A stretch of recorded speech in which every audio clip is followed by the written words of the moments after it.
Hello, my name is Reverend Dr. May Elise Cannon. Today is Friday, January 19th. It's day 105 since October 7th. Greetings from Jerusalem. I've just finished leading a delegation of executive leaders from Churches for Middle East Peace. We started in Israel, we went to Jerusalem, then after Jerusalem, we went to Jordan, to Beirut, Lebanon. We were supposed to go to Baghdad and Erbil. Both of those portions of the trip were canceled because of escalations, most recently the attacks on northern Iraq, Kurdistan. And so I edited the itinerary and instead came back to Jerusalem. Lately, not only have I been deeply concerned, of course, about what's been happening in Gaza, and also the escalations in the broader Middle East, but I've been deeply disconcerted about the ways that Western media has been talking about the broader geopolitics of the Middle East. Many international and Western media sources have identified the growing conflict as a conflict between the axis of chaos and the axis of order, juxtaposing this ideology of good versus evil, playing out this idea of Western superiority, and honestly, this idea of kind of imperialism and this idea of the axis of chaos versus the axis of order. The axis of chaos is Iran, Russia, Syria, Hezbollah, Hamas, the Houthis in Yemen, the militias in Iraq. And to be clear, I have no allegiances with any of these groups. They're bad actors, and I and plenty of others have abundant criticisms and concerns for their militarization, their practices, their violence, which should absolutely be condemned. And we should be opposed to the policies of any group that calls for the annihilation of another people group, hands down. Here's the deal. We know that these groups are bad actors. They are. I completely agree. But friends, what's being called as the axis of order, it's equally culpable. These groups listed in the axis of order include the United States, which has significantly further militarized the Middle East. Most recently, Israel and its war against Gaza, not to mention our own destruction and attacks on Iraq and Afghanistan over the past decades that have killed numerous civilians, caused abundant destruction, fostered hatred in the West, in the Middle East, left behind abundant chaos and deprivation, a vacuum of political leadership and stable governments. Other countries include Israel, that's currently being charged in the International Criminal Court of Justice by South Africa with the charge of genocide, because of having in the past 105 days already killed more than 24,000 people and injured more than 60,000 in Gaza. And that's not including the thousands more who might be missing under the rubble.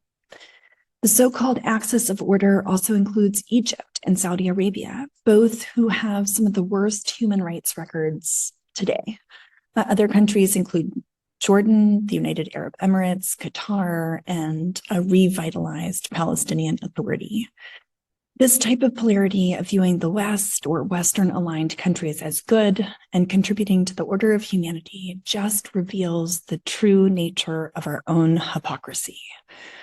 Might we start by holding ourselves accountable to our own legal standards of human rights before we start looking at other nations and countries? It reminds me of Jesus's words where he says, pluck the plank out of your own eye before we start paying attention to the failures of others. Having just returned from spending a few days in Lebanon, it's amazing the way the Lebanese see themselves as the only true democracy in the Middle East. It's one of the few places where Sunni and Shia Muslims both take part in the same government. In addition, they have robust Christian communities. Christians, in large part, worship freely without persecution.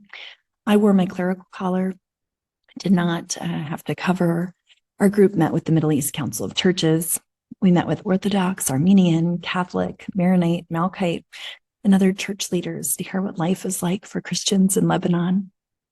The country, of course, is going through a devastating economic crisis, which cannot be ignored. And in addition, the relationship between Hezbollah, which is Iranian-backed, is the most powerful political party and also militia in Lebanon.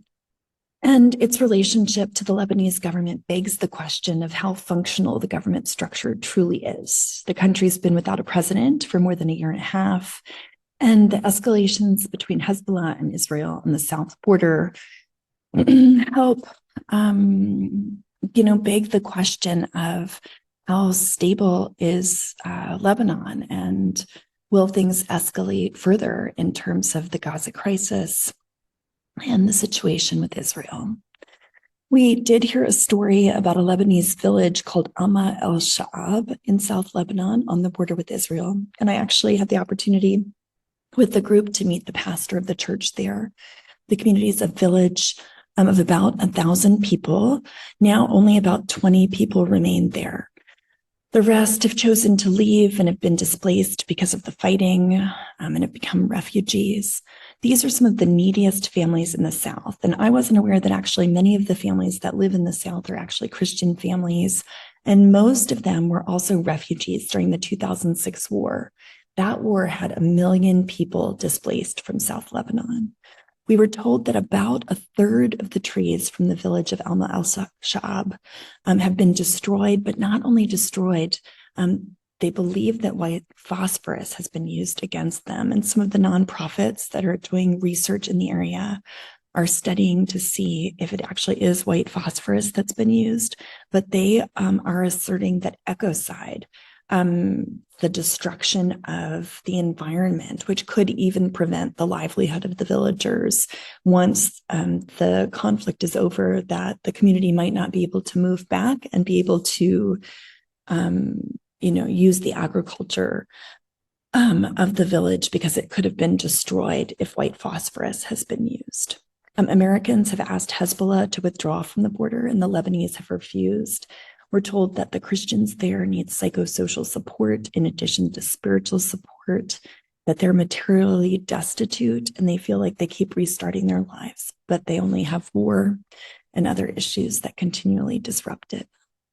In large part, people in Lebanon feel like they've been neglected because the economic crisis slowly drains away their resources, where even many in the middle class have lost great wealth, and they have to rely on outside resources for support. Some of the most destitute and the poorest of the poor have gotten to the point to where they're begging for natural disasters so that the world will pay attention and come to meet their needs. They're grieved and devastated by what's happening in Gaza, but it's also important to understand that Lebanon has a complicated history with the Palestinians. Yasser Arafat, during the days of the Palestinian Liberation Organization, actually hid in Lebanon, and many of the Lebanese actually blamed the Palestinians for the launch of the 15-year Lebanese civil war. So while there's empathy for what's happening in Gaza, the Lebanese also have animosity towards the Palestinians, and the community is quite divided on the Palestinian crisis because they feel like the Palestinian situation has brought a lot of devastation and challenges to Lebanon. And so a lot of the people in Lebanon feel like as soon as they get on their feet, there's another war, another crisis. Many spoke about having survived the 15 years of the civil war through 1975 until 1990. And they talked about the decades after that of rebuilding the country. And then it's been crisis and crisis, crisis after crisis. So 2020 brought COVID. The Beirut bombing was August 4th of 2020. June 1st, 2021, the World Bank said that Lebanon was experiencing one of the most severe economic crises globally since the mid-19th century.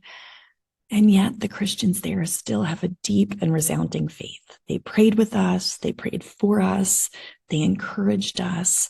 They prayed for the ministry of Churches for Middle East Peace, for the churches that work alongside of us. We spent several hours at Hagazian University, the Armenian University in Beirut, and their president, Paul Hadostian, and their faculty, and with some of their students.